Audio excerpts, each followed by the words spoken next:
История произошла в Курске. В поисках укрытия крохотный пес залез под трубу теплотрассы и пролежал там долгих 3 дня. У животного уже не было сил звать на помощь, хотя еще в самом начале на его жалобный плач все равно никто не обращал внимания. Бедняга уже не надеялся на спасение, а просто лежал в ожидании конца. В какой-то момент глаза щенка уже не открывались, но, к счастью, его заметила Оксана.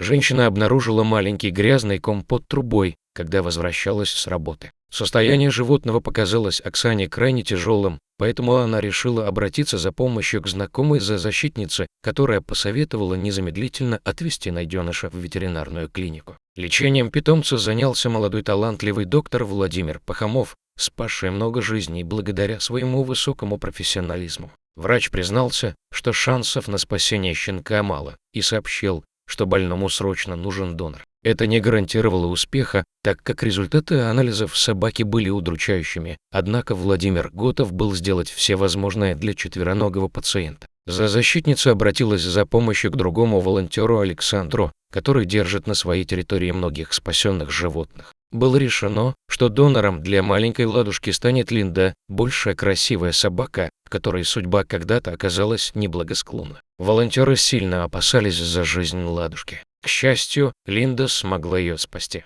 Взрослая собака буквально вдохнула жизнь в ослабевшую и изможденную Ладу.